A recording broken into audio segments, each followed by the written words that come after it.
오늘 성경 말씀은 마태복음 25장 31절에서부터 46절까지 말씀인데 다니엘 형제가 봉독해 주도록 하겠습니다. 인자가 자기 영광으로 모든 천사와 함께 올 때에 자기 영광의 보좌에 앉으리니 모든 민족을 그 앞에 모으고 각각 구분하기를 목자가 양과 염소를 구분하는 것 같이 하여 양은 그 오른편에 염소는 왼편에 두리라. 그때 임금이 그 오른편에 있는 자들에게 이르시되 내 아버지께 복받을 자들이여 나와 창세로부터 너희를 위하여 예비된 나라를 상속받으라. 내가 줄일 때에 너희가 먹을 것을 주었고 목마를 때에 마시게 하였고 나그네 되었을 때 영접하였고 헐벗었을 때 옷을 입혔고 병들었을 때 돌보았고 옥에 갇혔을 때에 와서 보았느니라. 이에 의인들이 대답하여 이르되 주여 우리가 어느 때에 주께서 줄이신 것을 보고 음식을 대접하였으며 목마르신 것을 보고 마시게 하였나이까. 어느 때에 나그네 되신 것을 보고 영접하였으며 헐벗으신 것을 보고 옷 입혔나이까. 어느 때에 병드신 것이나 옥에 갇히신 것을 보고 가서 배웠나이까 하리니 임금이 대답하여 이르되 내가 진실로 너희에게 이르노니 너희가 여기 내 형제 중에 지극히 작은 자 하나에게 한 것이 곧 내게 한 것이니라 하시고 또 왼편에 있는 자들에게 이르시되 저주를 받은 자들아 나를 떠나 마귀와 그 사자들을 위하여 예비된 영원한 불에 들어가라. 내가 줄일 때에 너희가 먹을 것을 주지 아니하였고 목마를 때에 마시게 하지 아니하였고 나그네 되었을 때에 영접하지 아니하였고 헐벗었을 때에 옷 입히지 아니하였고 병들었을 때와 옥에 갇혔을 때에 돌보지 아니하였느니라 하시니 그들도 대답하여 이르되 주여 우리가 어느 때에 주께서 줄이신 것이나 목마르신 것이나 나그네 되신 것이나 헐벗으신 것이나 병드신 것이나 옥에 갇히신 것은 보고 공양하지 아니하더이까. 이에 임금이 대답하여 이르시되 내가 진실로 너희에게 이르노니 이 지극히 작은 자 하나에게 하지 아니한 것이 곧 내게 하지 아니한 것이니라 하시리니 그들은 영벌에 의인들은 영생에 들어가라 하시니라. 아멘.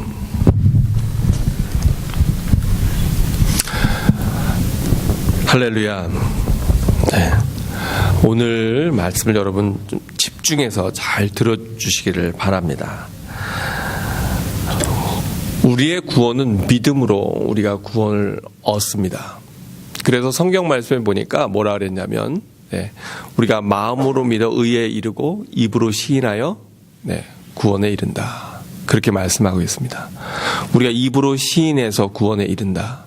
즉 우리가 주님 앞에 믿음으로 우리의 고백을 할 때에 그때 우리의 심령 우리가 구원을 이룬다라고 말합니다. 그래서 입의 고백이 굉장히 중요하다고 제가 여러 번 강조해서 말씀드렸습니다. 결혼식을 할 때 신랑 곽대영 군은 신부 김민현 양을 아내로 삼아 검은 머리가 흰머리 팥불이 될 때까지 사랑하며 아끼며 살겠습니까? 이렇게 물어봤을 때 뭐라고 대답했어요? 네, 저렇게 대답했습니다. 근데 그때 만약에 신랑이 대답을 안 하고 머뭇거린다. 그럼 어떻게 될까요? 굉장히 곤란할 거예요. 우리가 세례식 때도 마찬가지입니다. 우리가 세례를 받을 때에도 같이 제가 문답을 하거든요. 그때 아멘, 네 그렇습니다 이렇게 대답을 해요. 만약에 그때 대답 안 한다면 큰 문제죠. 우리가 우리의 입술을 고백해서 주님을 나의 구주로 믿습니다 라고 하는 고백이 굉장히 중요합니다. 더구나 그 당시에 왜 입으로 시인하여 구원에 이른다라고 했냐면 그 당시에는 이걸 시인한다고 하는 것 자체가 잘못하면 내 목숨을 내어놓는 일이에요. 그때는 지금처럼 믿음 생활이 자유로운 때가 아니었습니다. 내가 예수 그리스도를 나의 구세주로 믿는다고 하는 것은 잘못되면 이단 시비에 걸려서 신성 모독죄에 걸려서 예수님처럼 그렇게 처형을 당할 수 있었고 또 당시에 신은 로마의 황제인데 그 로마의 황제를 신으로 인정하지 아니하고 유일신인 하나님만을 인정한다고 하는 것, 예수 그리스도를 나의 구주로만 고백한다고 하는 것은 내 생명을 놓아야 되는, 또 나뿐만 아니라 우리의 가족들, 내 주변에 있는 사람들까지도 위험에 처할 수 있는 그러한 상황이었기 때문에 입으로 고백하고 시인한다고 하는 것이 너무너무 중요한 일이었어요. 그런데 오늘 본문에 보면은 예수님이 뭐라고 말씀하십니까? 너희가 주여 주여 한다고 해서 다 천국에 이르는 것이 아니다. 이렇게 말씀하고 있어요. 이거 참 우리가 볼 때에는 너무나 아니 주여 주여 한다고 해서 다 천국에 이르는 것이 아니라 아버지의 뜻대로 행하는 자만 천국에 이른다. 이렇게 말씀하고 있어요. 우리가 구원은 믿음으로 얻는다 그러는데 자칫 여기에서 이 본문을 잘못 이해하면 행위 구원이라고 하는 생각을 할 수도 있습니다. 그런데 오늘 본문 말씀을 잘 들으면 과연 이 말씀이 서로 모순되는 것이 아니라 예수님이 여기 이 본문에서 우리에게 무엇을 이야기하려고 하시는 것인가를 우리가 분명히 알 수가 있고요. 참 믿음이라고 하는 것이 어떤 것인가 또한 우리가 생각해 볼 수 있을 것입니다. 오늘 말씀은 31절에 이렇게 시작합니다. 인자가 자기 영광으로 모든 천사와 함께 올 때에 자기 영광의 보좌에 앉으리니 인자라고 하는 것, 사람의 아들이라고 하는 것 누구를 얘기하나요? 예수님을 얘기하시는 거예요. 예수님께서 내가 내 영광으로 모든 천사와 함께 올 때, 언제를 얘기하죠 이게? 예수님의 초림이 있고 예수님의 재림이 있는데 예수님의 재림, 우리 주님이 다시 오시는 것을 이야기하고 있어요. 즉 마지막 때를, 심판의 때를 이야기합니다. 그때 자기 영광의 보좌에 앉으리니 누구를 모은다고 말씀하고 있습니까? 모든 민족을 그 앞에 모으고 각기 구분하기를 시작하신대요. 그런데 어떻게 구분하냐 하면 목자가 무엇과 무엇을 구분하는 것으로, 양과 염소를 구분하는 것 같이 하여 양은 어디에 둔대요? 오른편에. 염소는 어디에 둔답니까? 왼편에. 그렇게 둔답니다. 사실 저는 왼손잡이에요. 그래서 저는 왼손이 좀 더 편하긴 한데 네, 아마 예수님은 오른손잡이신지, 네, 우리가 흔히 이 사람은 내 오른팔입니다 뭐 이렇게 표현하잖아요. 그런 것처럼 오른편에 두신다 얘기합니다. 왜 이런 표현을 하냐면 이 이야기를 들을 때 그 당시 이스라엘 백성들은 이것이 얼른 이해가 됐습니다. 목동이 양이 있고 염소가 있는데 농장에 보면 목동 하나가 양은 양대로 따로 끌고 가고 또 염소는 염소대로 따로 끌고 가는 게 아니에요. 이 양과 염소들을 쭉 끌고 갑니다. 가다 보면 얘네들이 어떻게 될까요? 주로 섞여요. 그런데 주로 양들을, 왜 양과 염소를 같이 끌고 가는 게 장점이 있냐면 이 양들은요 겁이 많기 때문에 이렇게 뭉쳐있는 성향이 있어요. 뭉쳐 있습니다. 근데 그러다 보면 풀들을 제대로 못 뜯어요. 먹는 데만 먹어요. 그러니까 풀 없는데 거기서 계속 그러고 있어요. 그럴 때 이 염소들이 어떤 역할을 할까요? 그 뭉쳐있는 양들의 사이사이를 비집고 가면서 얘네들을 흩어놓습니다. 그래서 여기저기 퍼지게도 하고요. 또 이동할 때는 어떤 효과가 있냐면 양들은 눈이 어두워요. 그래서 그 앞에 것만 보고 가는데 눈이 어둡다 보니까 제대로 못 따라갈 때가 있어요. 그리고 주로 양이 똑똑할까요? 염소가 똑똑할까요? 우리 대형 형제가 염소. 근데 어떻게 알았어요? 옛날에 목동으로 좀 살아봤나? 뭘 보면 알 수 있냐면 양들은 물론 양들은요 목동이 꼭 필요합니다. 양은 공격이 올 때 방어할 수 있는 것도 별로 없고요. 눈도 어둡고요. 또 이 양들이 모여 있는데 뭐가 문제가 있냐면 모여 있다 보니까는 막 그 안에서 벌레나 이 몸에 이런 것들이 털이 많잖아요. 막 파고들기도 하고 양은 하여간 이 부족한 면이 참 많아요.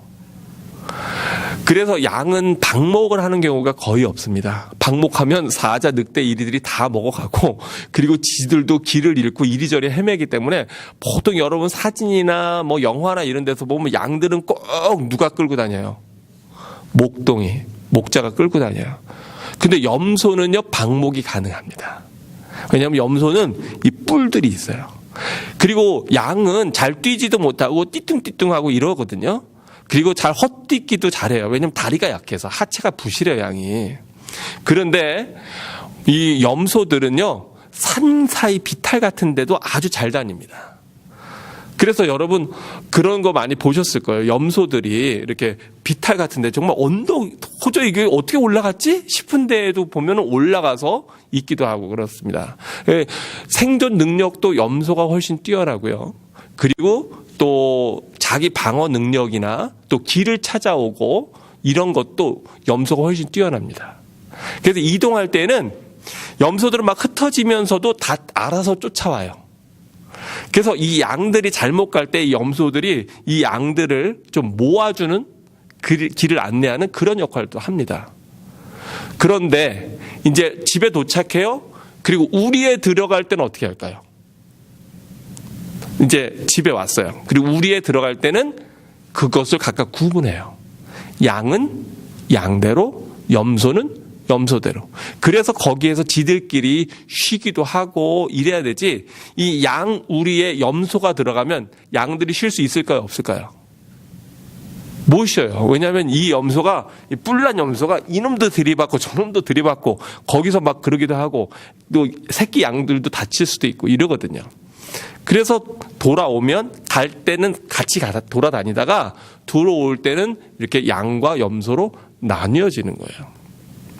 그래서 예수님이 이 말씀을 하실 때 그 말씀을 듣던 2000년 전에 이스라엘 백성들은 그 광경이 그대로 눈에 그려졌을 겁니다. 그런데 여기에서 중요한 문제가 발생해요. 예수님이 이것을 비유로 이렇게 말씀하시면서 뭐라고 말씀하냐면 34절에 보니까 그때 임금이 그 오른편에 있는 자들에게 이르시되 내 아버지께 복받을 자들이여 나와 창세로부터 너희를 위하여 예비된 나라를 상속받으라. 그렇게 얘기하고 있어요. 오른편에 있는 자들은 아까 양과 염소 중에 누구로 대비한 자들입니까? 벌써 본문을 다 잊어버리셨을 리는 없고 너무 어이없는 질문을 물어보니까 대답을 안 하시기로 작정을 하신 건지 모르겠는데, 네. 여러분, 이거 자꾸 같이 따라오시는 게 좋아요. 말씀을 진행해 나갈 때 거길 같이 따라오는 게 좋습니다. 오른편에 누구를 둔다 그랬어요? 양을. 그러니까 여기 오른편에 있는 자들은 누구를 아까 누구에 빗댄 거예요? 양에 빗댄 사람들이에요. 그런데 그러면서 왜 임금이신 예수님께서 그들을 칭찬하시거든요. 그때 임금이 그 오른편에 있는 자들에게 이르시되 내 아버지께 복 받을 자들이여. 야, 아버지 누구를 얘기하는 거예요? 성부 하나님. 여기 임금은 누구예요? 성자 예수 그리스도. 내 아버지께 복 받을 자들이여. 나와 언제부터? 창세가 언젠데요? 창세가 언제예요? 창세는 창세기입니까? 세상의 처음부터 너희를 위하여 뭐가 준비되어 있답니까? 하나님의 나라가 예비되어 있답니다. 바로 그 하나님의 나라를 뭐 받으라? 상속받아. 상속은 주로 누가 받아요? 우리 최주찬 성도님 나중에 상속을 누구한테 하실 거예요?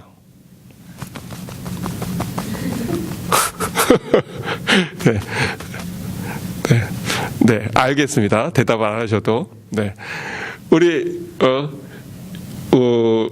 우철이나 서영이한테 하시겠죠. 그죠? 당연해요? 당연하지 않아요? 네, 당연한 거예요. 여기 갑자기, 네, 우리, 조슈아가, 저도 주세요. 이렇게 한다고 해서 그게 그렇게 몰라요. 우리 집사님 마음이 좋으시니까 좀 나눠줄 수 있을지는 모르겠지만 말이 안 되는 거예요. 상속은 누가 받아요? 자녀가 받아요. 그런데 그렇게 이 오른편에 있는 자들, 양으로 대비된 자들이 상속을 받는 이유가 뭔가? 그 이유를 보니까 우리 같이 한번 35절부터 36절까지 이 사람들이 한 게 있어요. 뭘 했느냐? 같이 읽어볼까요? 시작.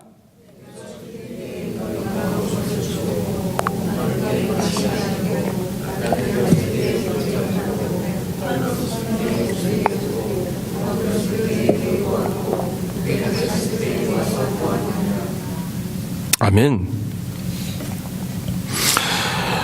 내가 줄일 때, 목마를 때, 나그네 되었을 때, 헐벗었을 때, 병들었을 때, 옥에 갇혔을 때에 너희가 나와서 나를 돌아보았다. 그렇게 말씀하고 있어요. 그리고 또 염소들에 대해서 아까 왼편에 있는 자들에게 말씀하시는 전혀 그 반대의 이야기를 하시죠. 우리가 41절에 가서 보니까 그 왼편에 있는 자들에게 이렇게 말씀하십니다. 또 왼편에 있는 자들에게 이르시되 저주를 받은 자들아 나를 떠나 마귀와 그 사자들을 위하여 예비된 영원한 불에 들어가라.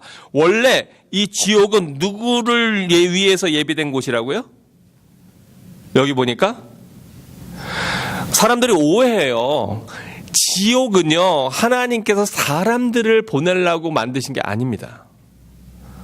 지옥은 그 영원한 불은 누구를 위해서 예비된 것이에요?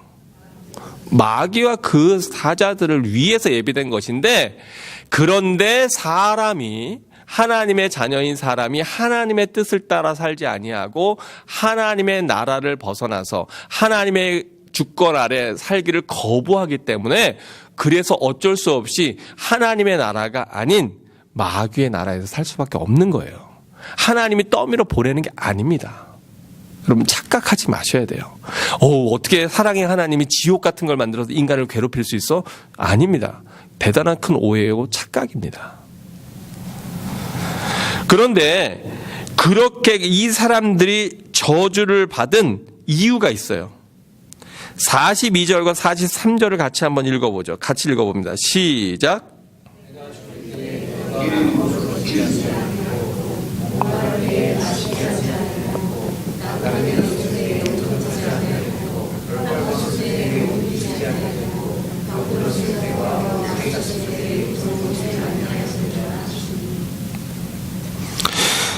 여기서 반복되는 것이 있는데 뭐냐면 아니하였고 아니하였고 아니하였고 아니하였고 아니하였느니라 5번이 나옵니다. 누군가는 했고 해서 했는데 누군가는 안 했고 안 했어요. 여기에서 우리가 눈여겨볼 것이 있는데 예수님께서 이렇게 오른편과 왼편 축복받는 상속자들과 저주받는 자들을 구분한 그 구분의 기준이 뭔가, 그걸 우리가 봐야 돼요. 그 기준이 바로 사랑의 행위임을 볼 수가 있어요. 사랑의 행위. 우리가 이신칭의, 즉 우리가 구원은 무엇으로 얻는다, 그렇게 얘기하죠? 믿음. 구원은 믿음으로 얻는다. 그렇게 말합니다. 근데 여기 보면은 구원은 마치 행위로 받는 것처럼 그렇게 우리가 생각해 볼 수 있어요. 근데 그 부분은 조금 이따가 나누기로 하고요. 근데 이 사람들이 안 한 것들의 특징이 뭡니까? 안 한 것들의 특징. 42절과 43절에 나오는 안 한 것들의 특징은 이게 세상적인 어떤 그 crime, 그런 악행이나 범법죄가 아니라는 거예요. 왜 이 사람들이, 그러면 여기에서 이 사람들이 지은 죄는 뭘까요? 왜 예수님은 이것을 악하다고 보셨을까요? 왜 저주받는 자리에 보내질 정도로 그렇게 심각하게 얘기를 할까요? 바로 이 사람들의 삶의 모습에서 빠져 있는 부분이 있어요. 그 사람들이 하지 않은 거. 뭘 하지 않은 거죠? 정답은 따로 없습니다. 그래서 얘기하시면 돼요. 너무 긴장 안 하셔도 돼요. 틀릴까봐 막 이렇게 긴장 안 하셔도 되고 그냥 크게 얘기해 보세요. 어떻게 생각하세요? 왜 이 사람들을 악하다고 보셨을까? 예수님은. 이 사람들의 삶의 모습에서 빠져 있는 부분이 뭔가? 네. 제가 지적했을 때, 시켰을 때 그래도 덜 상처를 받으실 분을, 네, 우리 전도사님. 네. 긍휼. 맞습니다. 긍휼. 또 다른 표현으로 어떻게 얘기할 수 있을까요? 좀 더 크게. 내 이웃을 내 몸과 같이 사랑하지 않은 거. 네. 내 이웃을 내 몸과 같이 사랑하라. 저는 제 사랑하는 아내도 제 몸과 같이 못 사랑하기 때문에 참 쉽진 않은데, 맞아요. 그걸 한마디로 줄이면 뭐가 빠졌어요? 사랑, 긍휼, 불쌍히 여기는 마음, 안타까운 마음, 소외된 자들, 고통받는 자들, 아픈 자들, 눈물 흘리는 자들, 가장 낮은 자리에 처해 있는 바로 그 사람들. 그 사람들에 대해서 뭐 했어요? 무관심. 신경 쓰지 않아요. 내 옆에 누군가 고통받고 있는 사람이 있는데 신경 쓰지 않아요.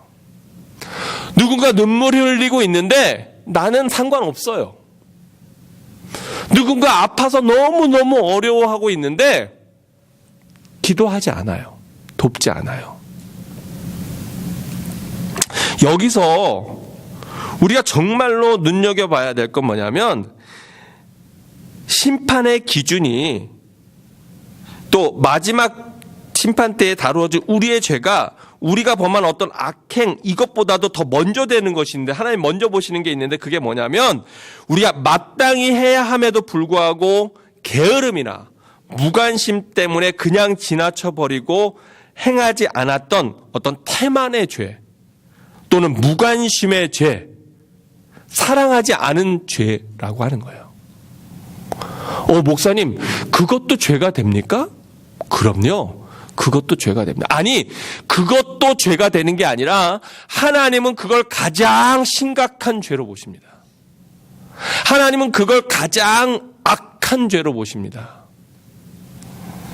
야고보서 4장 17절 말씀에 보면 이런 말씀이 있어요.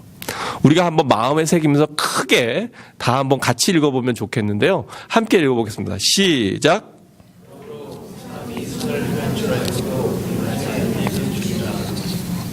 네, 다시 한번요. 다시 한번 시작.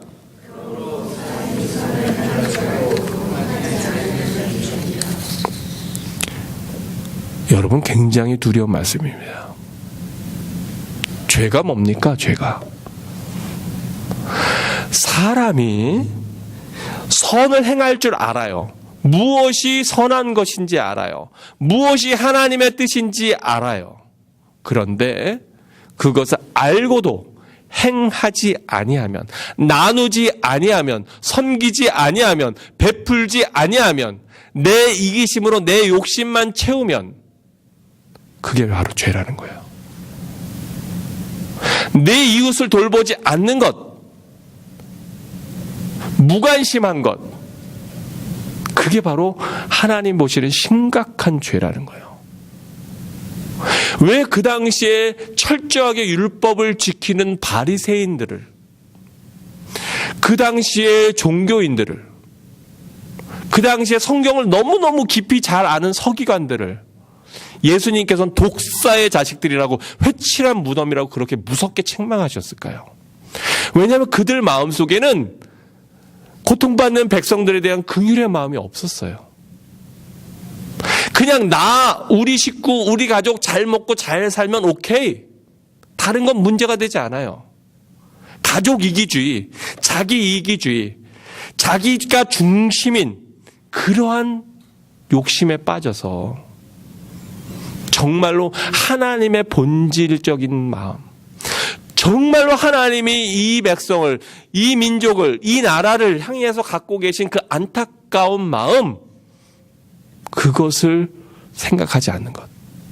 그게 하나님 가장 안타까워하고 슬퍼하시는 죄라는 거예요. 그런 기준에서 볼 때 여러분은 지금 양의 자리에 있습니까? 아니면 염소의 자리에 있습니까?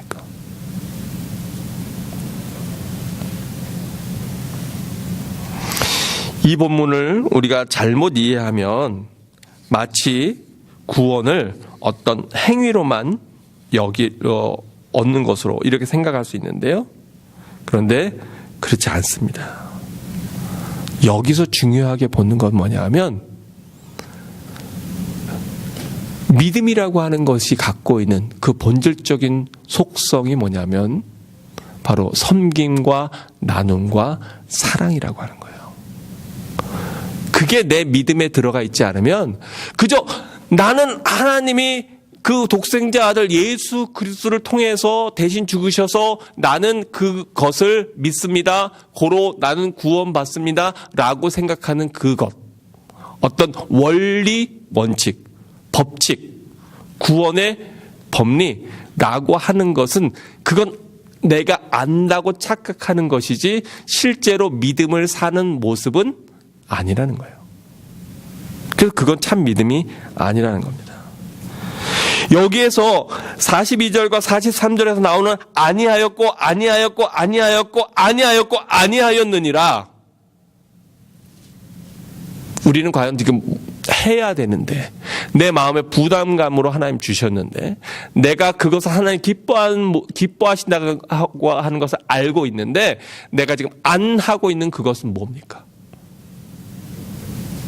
우리가 심각한 하나님이 우리에게 오늘 물어보시는 이 질문에 대해서 우리가 심각하게 생각해 봐야 됩니다. 즉 우리가 해야 할 일을 하지 아니하는 것, 이것이 너무나 큰 잘못이라고 하는 거예요. 그런데요, 마태복음에서 이러한 관점은 여기서만 나오는 게 아니에요.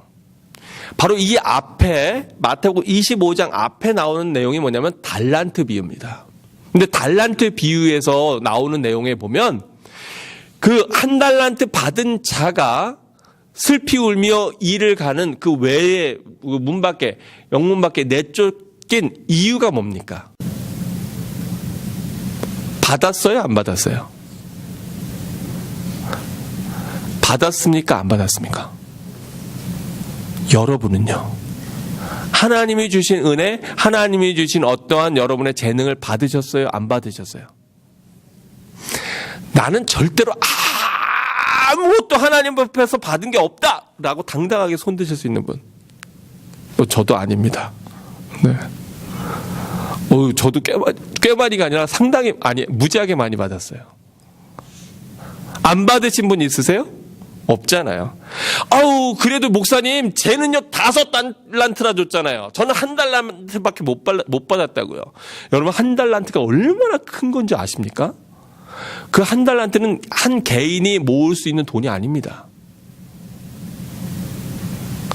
그런데 그 1달란트 받은 자가 뭐 했어요? 그거 가지고. 아무것도 안 했어요. 아무것도 안 했어요. 그러면 10처녀 비유에서 5처녀는 5일을 준비했어요. 신랑이 올 때까지. 신랑이 일찍 올 줄 알았어요. 근데 신랑이 늦게 오는 거예요. 세상에나, 어머나. 나머지 어리석은 5처녀는요, 뭐 안 한 것밖에 없어요. 기름을 준비하지 않은 것밖에 없어요. 그렇죠? 그런데 바로 그 기름을 준비하지 않았기 때문에 해야 되는 것을 알고도 그것이 게을렀기 때문인지 무관심 때문인지 그냥 자기들끼리 재미있게 하하호 노느라고 잊어버렸는지 모르지만 하지 아니하였기 때문에 그래서 그 혼례에 참여할 수가 없었어요. 굉장히 중요한 메시지를 여러분에게 전하고 있는 겁니다. 내 삶에서 하나님이 주신 어떤 부담감이 있어요. 나에게 맡겨주신 영혼들이 있어요.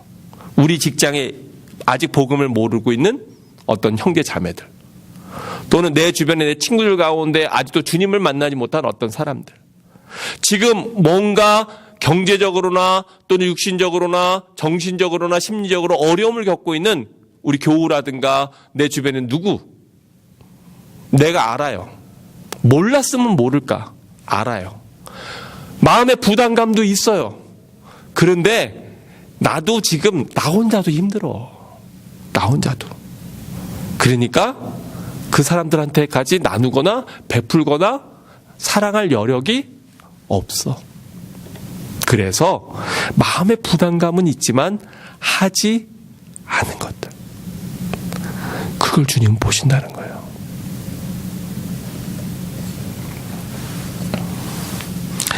참 믿음이 뭡니까? 진짜 믿음. 야고보서 2장 14절에서 17절까지는 진정한 믿음에 대해서 이렇게 이야기합니다. 우리 다니엘 형제가 한 번 더 읽어주시면 감사하겠습니다. 내 형제들아, 만일 사람이 믿음이 있노라 하고 행함이 없으면 무슨 유익이 있으리요? 그 믿음이 능히 자기를 구원하겠느냐? 만일 형제나 자매가 헐벗고 일용할 양식이 없는데 너희 중에 누구든지 그에게 이르되 평안히 가라, 덥게 하라, 배부르게 하라 하며 그 몸에 쓸 것을 주지 아니하면 무슨 유익이 있으리요? 이와 같이 행함이 없는 믿음은 그 자체가 죽은 것이라. 아멘. 아멘. 내 형제들아, 만일 사람이 믿음이 있노라, 나는 예수님도 알고 하나님도 알고 성령님도 알고 나는 예수님이 나를 위해서 대신 죽어주신 거 알고 그래서 나는 그 예수 그리스도를 믿기 때문에 나는 구원을 얻었다라고 하는 그 사람이 말로는 믿음이 있는데 삶에서 그 믿음이 드러나지 않는다면 대체 무슨 유익이 있으리요? 그 믿음이 능히 그 자기를 구원하겠느냐? 만일 형제나 자매가 헐벗고 일용할 양식도 없는데 배를 쫄쫄쫄 굶고 있는데 그저 말로만 잘 지내, 너 이렇게 춥게 입니? 따뜻하게 입고 다녀, 왜 배고프겠다, 야 밥 잘 챙겨 먹어 라고 말하면서도 그 몸에 쓸 것을, 그 필요를 채우지 않는다면 대체 그 말이 립 서비스밖에 무슨 소용이 있냐? 이와 같이 뭐가 없는 믿음은, 행함이 없는 믿음은, 사랑의 나눔이 없는 믿음은, 고통받는 자들에 대한 관심이 없는 믿음은, 누군가 눈물을 흘리고 있는데 그 사람에 대해서 도무지 나누고자 하는 마음도 전혀 일어나지 않는 그런 완악한 믿음은 생명력을 잃어버린 그 자체가 어떤 것이라고요? 죽은 것이다. 하나님은 그거 믿음으로 인정 못한다는 거예요. 그건 진정한 믿음이 아니라는 거예요. 그건 가짜 믿음이요, 자기 스스로 혼자 착각하고 대단히 큰 착각을 하고 있는 거지 그건 믿음이 아니다.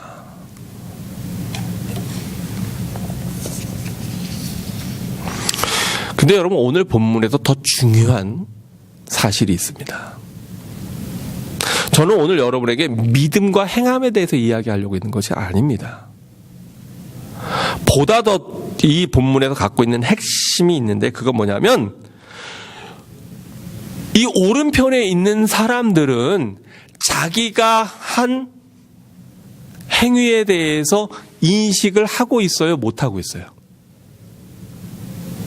잘 모르시는군요. 그 본문을 안 봤기 때문에. 한번 살펴볼까요? 오늘 본문을 자세히 들여다보세요. 예수님이 그렇게 말씀하시거든요. 34절과 35절에 보니까 상속을 받으라 그러면서 내가 줄일 때, 목마를 때, 나그네 되었을 때, 헐벗었을 때, 병들었을 때, 옥에 갇혔을 때에 너희가 이렇게 했다 그랬더니 37절 보니까 이렇게 대답합니다. 같이 읽어볼까요? 시작. 이에 의인들이 대답하여 이르되 주여 우리가 어느 때에 주께서 줄이신 것을 보고 음식을 대접하였으며 목마르신 것을 보고 마시게 하였나이까?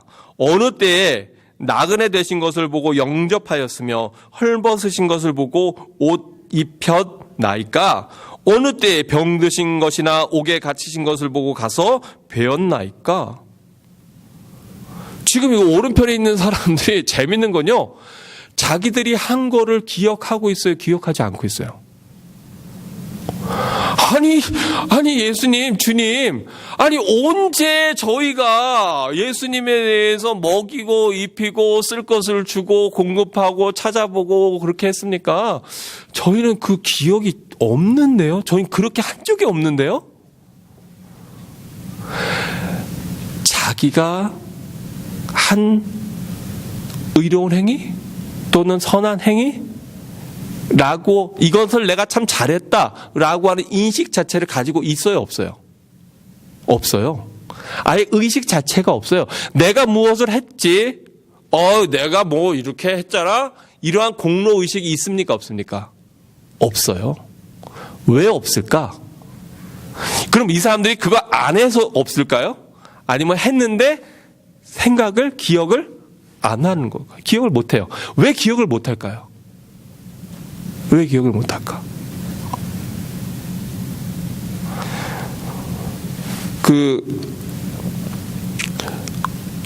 권사님, 조권사님, 예. 아니 너무 당황하지는 마시고요. 저희 집사람 많이 아플 때, 예. 그때 저희 집에다가 음식 뭐뭐 갖다 주셨는지 아세요?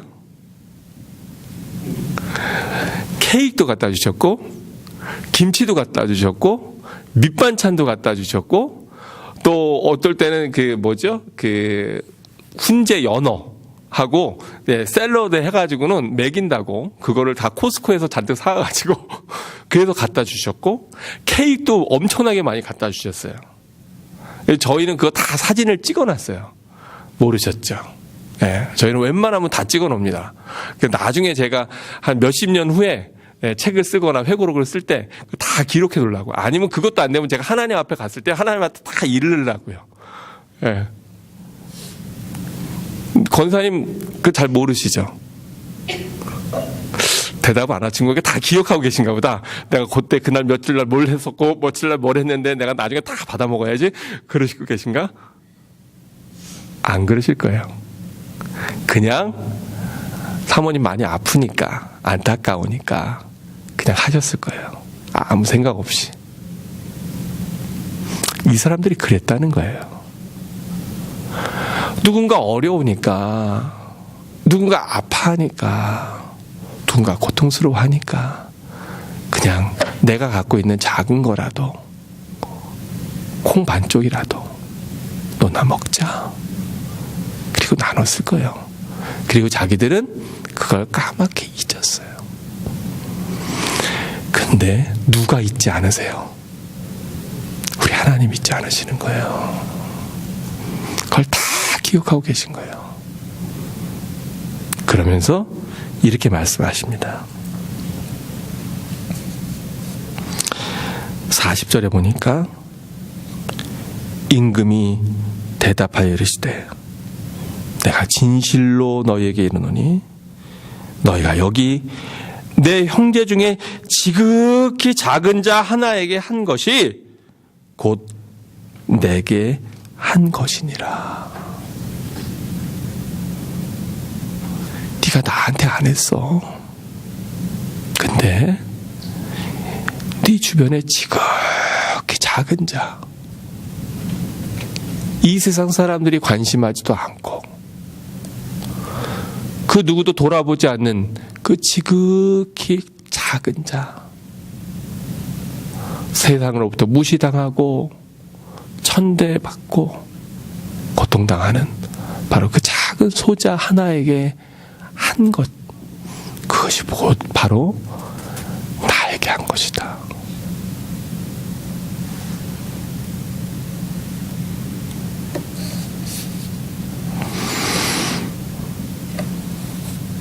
이 의로운 자들은 자기들이 의로운 일을 했다고 하는 것조차 기억하고 있지 않습니다. 그들은 자기들이 겸손해서 자신의 선행 사실을 자랑하지 않은 게 아니고요. 자기가 의로운 일들을 했다고 하는 것조차 생각하고 있지 않은 거예요. 내가 무엇을 했다고 하는 공로의식이 없는 거예요. 그건 당연히 인간이라면, 하나님의 사랑을 입은 자라면 당연히 해야 되는 거라 생각하지도 않고 그냥 당연히 자연스럽게 한 거예요. 근데 그걸 하나님은 기억하고 계신 겁니다. 옛말에 이런 이야기가 있죠. 은혜는 어디에 새기고, 물에, 은혜는 물에 새기고 원수는 어디다 새긴다고요? 돌에 새긴다. 처음 들어본 속담은 아니실 것 같은데. 여러분, 배 타고 가면서 물에다가 뭐 글씨 써놓으면 그게 기억이 납니까? 안 납니까? 안 나죠. 네. 근데 사람이 어떠냐면 받은 은혜는 물에 쓰고, 물에 새기고, 내가 누구한테 상처받은 거, 내가 원수진 거, 그거는 죽어도 절대로 모여가고 고개를 친다는 거예요. 아주 비석으로 새겨놓는다는 거예요. 내가 절대로 잊지 않으리. 아, 우리 어찌 잊으랴 그날을.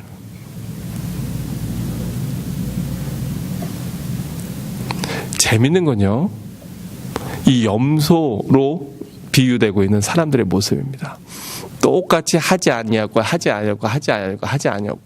아니하였고 라고 얘기할 때요, 그들은 아니 대체 우리가 언제 그랬단 말입니까? 우리는 그렇게 예수님을 무시한 적도, 하나님을 무시한 적도, 하나님을 박대한 적도 없습니다. 저희가 왜 임금님을 박대하겠습니까? 이렇게 얘기해요.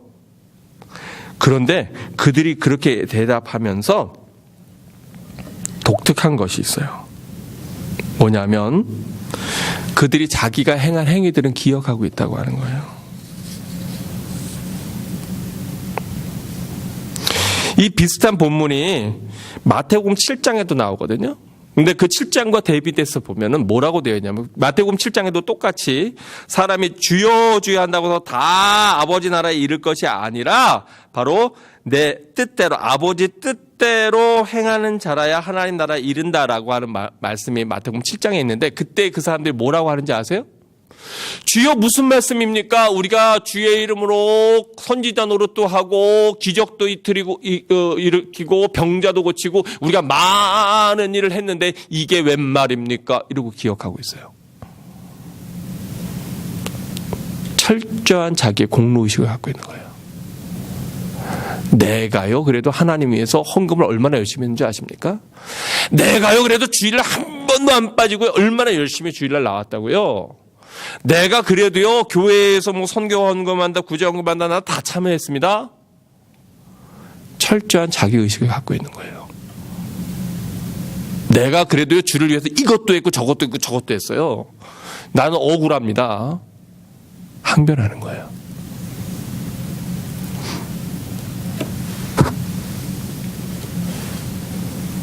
그런데 예수님은 똑같이 말씀하시죠.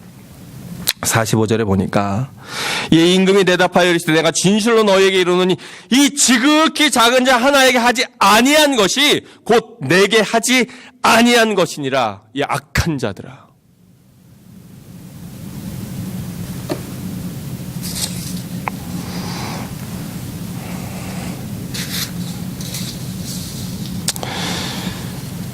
우리의 모습 아닙니까? 혹시 우리가 그러한 모습으로 살아가고 있는 것은 아닌지.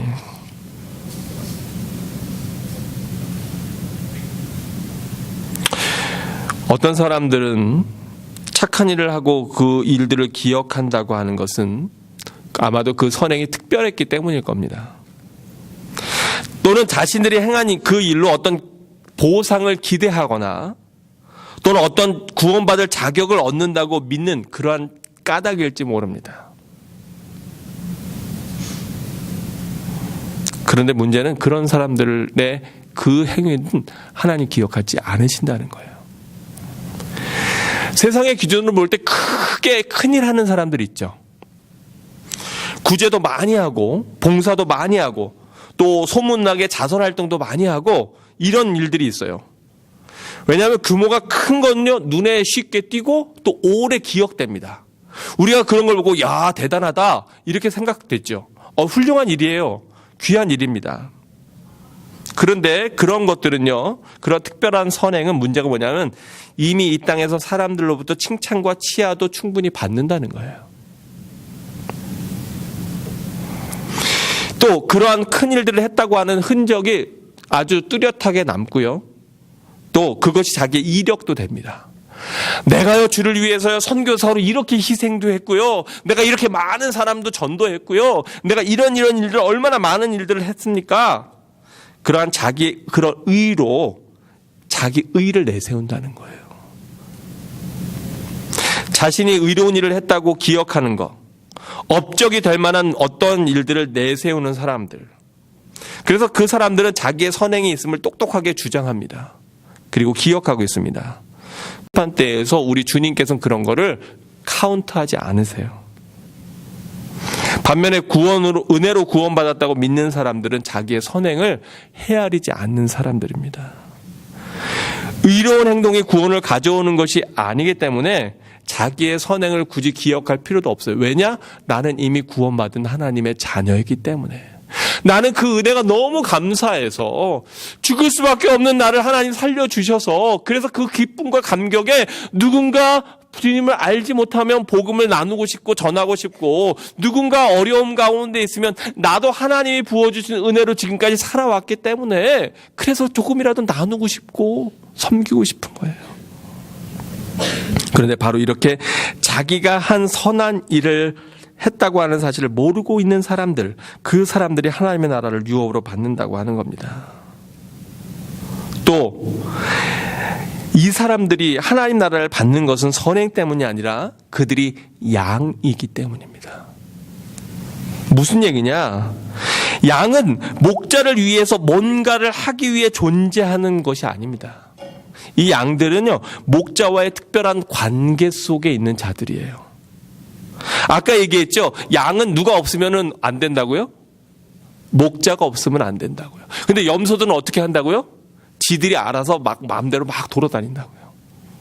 목자 없어도 돼요. 나 혼자도 살아남을 수 있어요. 나 혼자도 능력이 됩니다. 목자 없어도 괜찮아요. 난 뿔도 있고요. 빠른 발도 있어요. 똑똑한 머리도 있고요. 즉 하나님과 내가 왕과 백성의 주인과 종의 아버지와 아들의 관계 안에 있는가? 아니면 그러한 관계에서 떠나서 바깥에 있는 것인가? 우리가 지난주에 좋은 땅, 벌써 얘기하면 안 되는데 지난주에 그 설교 제목이 뭐였죠? 이렇게 얘기하고서 물어봐야 되는데 순서가 바뀌었어요. 네, 알아서 들으세요. 지난주에 좋은 땅 말씀 나눴는데 여러분 그 좋은 땅 씨 뿌리는 자의 비유 다음에 나오는 비유가 뭔지 아십니까? 가, 라, 지의 비유예요. 이 성경들이 굉장히 성경을 자세히 읽어보면 오늘의 그 본문만 읽지 말고 전체적으로 한번 읽어보세요. 지난주에 우리가 마가복음 13장을 봤는데 그 바로 뒤에 나오는 게 땅에서의 농사 짓는 거에 대해서 계속 나오거든요. 근데 씨 뿌리는 자의 비유 이후에 가라지 비유가 나와요. 근데 가라지 비유에 보면 그 같은 땅에 옥토예요. 문제는 지난번에 우리가 좋은 땅 얘기했죠. 땅은 좋아. 근데 문제는 뭐냐면 거기에 알곡만 떨어진 게 아니라 또 못도 뿌려졌대요. 가라지도 뿌려졌대요. 근데 이 둘이 같이 어떻게 돼요? 같은 좋은 땅에서 좋은 밭에서 어떻게 돼요? 무럭무럭 자라요. 예. 알곡만 무럭무럭 자라는 게 아니라 가라지도 무럭무럭 거기서 자란다고요. 근데 하인들이 보니까 이 가라지를 뽑으려고 그래요. 그러니까 주인이 뭐라 그러죠? 가만 어떻게 해라? 놔둬라. 왜요? 가라지 뽑다가 모두 다칠까봐. 알곡도 다칠까봐. 그리고 이게 자라는 동안에는 어떤 게 가라지인지 어떤 게 알곡인지 구분이 쉽게 돼요? 안 돼요? 잘 안 돼요. 양과 염소가 같이 어우러져 있을 때는 색깔로 그냥 비슷한 놈들 다 그놈이 그놈인 것 같아요. 그런데 우리 앞에 올 때 양은 오른쪽으로, 염소는 왼쪽으로 구분하여요. 이렇게 다 우리가 함께 예배드리지만 지금 여기에 가라지가 자라고 있는지 알곡이 자라고 있는지 전 잘 몰라요. 저는 시판관이 아니기 때문에. 근데 우리 주님은 구분하신다는 거예요. 여러분은 지금 양입니까? 아니면 염소입니까? 여러분 지금 알곡이 자라고 있습니까? 가라지가 자라고 있습니까? 말씀을 마치면서요. 근데 여러분, 이러한 선행, 나눔, 베품, 돌봄, 관심, 그게 그냥 저절로 될까요? 또는 그게 우리가 노력한다고 해서 얼마나 개선이 될까요? 조금 나아질 수는 있겠죠. 그러나 우리가 그걸 노력해서, 그래 오늘 목사님 저렇게 말씀하셨으니까 내가 어떻게 해서라도 누군가 아프면 내가 찾아가서 신방도 해야 되고, 누군가 어려움을 있으면 내가 조금이라도 나눠야 되고, 누군가 옥에 갇혀있고 답답한 일을 경험하고 있으면 내가 가서 위로를 해야 되겠고, 그리고 우리가 굳은 의지를 가지고 결심을 해서 이걸 한다고 한들, 그것을 보고 하나님이 그러면 우리를 양으로 보실까? 어떻게 될까요? 사랑이 억지로 됩니까? 사랑이. 나는 오늘부터 딴 사람은 할 수 없고 이소영이라고 하는 저 여자를 제가 사랑하기로 결심했습니다 라고 한다고 해서 사랑이 막 무럭무럭 막 생기고 여기서 펑펑펑 샘솟고 그러나요? 어떻게 하면 사랑의 마음이 생길까요? 우리가 어떻게 하면 더 큰 긍휼, 우리가 어떻게 하면 더 많은 사람들에게 안타까운 마음, 관심을, 고통받는 자들에게 관심을 갖게 될까요? 요한일서 4장 10절에서 12절에 보면 우리가 그 방법을 조금은 알 수 있을 것 같아요. 사랑은 여기 있으니 우리가 하나님을 사랑한 것이 아니요 하나님이 우리를 사랑하사 우리 죄를 속하기 위하여 화목제물로 그 아들을 보내셨음이라. 사랑하는 자들아, 하나님이 이같이 우리를 사랑하셨은즉 우리도 서로 사랑하는 것이 마땅하도다. 어느 때나 하나님을 본 사람이 없으되 만일 우리가 서로 사랑하면 하나님이 우리 안에 거하시고 그의 사랑이 우리 안에 온전히 이루어지느니라. 아멘, 아멘, 아멘. 사랑은 여기 있으니 대체 사랑이 어디 있는 거야? 사랑 누가 말했나? 네. 근데 사랑은 여기 있으니 우리가 하나님을 사랑한 것이 아니요 하나님이 우리를 사랑하사 우리 죄를 속하기 위하여 화목 제물로 그 아들을 보내셨습니다. 그러므로 하나님이 이같이 우리를 사랑하셨은즉 우리가 그렇게 풍성한 은혜를 받았기 때문에, 그렇게 풍성한 하나님의 사랑을 받았기 때문에 그 사랑을 깨닫고 그 은혜를 경험하는 자들마다 그 하나님의 사랑에 눈물이 나고 그 하나님의 사랑에 정말로 변화되는 심령들마다 우리가 그 사랑에 힘입어 이웃들도 역시 사랑할 수 있다는 거예요. 그러면서 이렇게 얘기합니다. 어느 때나 하나님을 본 사람이 없을 때. 하나님 보신 분, 하나님 보신 분 한번 손들어 보세요. 하나님 봤습니다. 저. 네. 안 되네. 뭐. 네. 여러분, 하나님을 본 사람이 없을 때. 그런데 그럼 우리가 하나님 계신 거 어떻게 알아요? 만약 우리가 서로 사랑하면 그러면 하나님이 어디에 계시대요? 우리 안에 거하시고 그 사랑이 우리 안에 하나님의 나라를 온전히 이루느니라. 그래서 이 사람이 그 누군가를 보고 안타까운 마음으로 나누고 그 하나님 알지 못하는 사람을 위해서 전도하고, 비록 자존심을 구기면서까지 내가 뭐 그렇게까지 할 필요가 있어? 그래도 자존심을 구기고 그리고 복음을 증거하고 전하고 권면하고 나누고 베풀고 했던 그 하나님의 사랑의 나눔이 있는 그곳에 하나님의 나라가 완전히 이루어진다는 거예요. 이미 이 사람들은, 이 양들은, 이 오른편에 있었던 사람들은 무엇을 이루며 살고 있던 사람들이에요? 하나님의 나라를 이미 이 땅에서 이루면서 살고 있던 사람들이에요. 그렇게 사랑으로, 나눔으로, 섬김으로 하나님의 나라를, 하나님의 가정을, 하나님의 공동체를 이루고 사는 사람들은 마지막 때가 왔을 때 어디에서 살고요?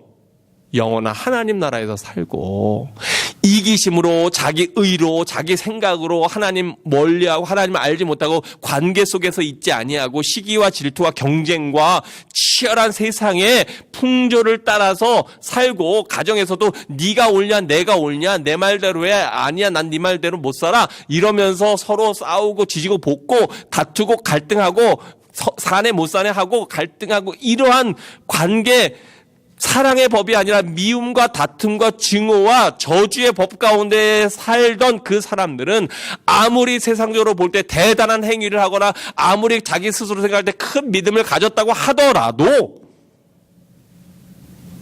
그건 하나님이 인정하시는 믿음이 아니요. 그건 하나님의 나라도 아니요. 그건 가정천국이 아니라 가정지옥이요.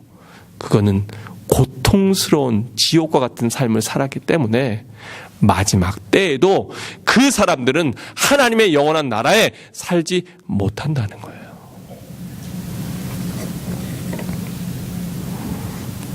내 의가, 내 공로가 아니라 말씀에 대한 절대적인 신뢰와 순종으로 나아갈 때 자기 의가 아니라 하나님의 의가 이 땅에 이루어집니다. 그러므로 나를 내세울 것이 아무것도 없습니다. 나는 한 것이 아무것도 없습니다. 다 주님이 하셨습니다.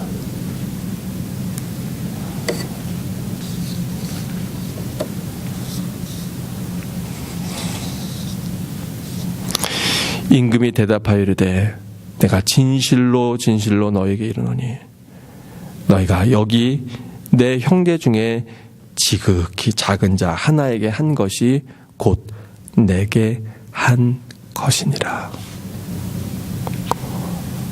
올 한 해를 마감하는 이 연말, 여러분은 과연 어떠한 사랑의 나눔을, 하나님으로부터 받은 사랑을 어떻게 조금이라도 감사의 표현을 할 수 있을까요? 그것을 고민하며 깊이 생각하는, 또 여러분의 삶에서 실천하는 주의 백성들 되시기를 주님의 이름으로 축원합니다. 기도하겠습니다.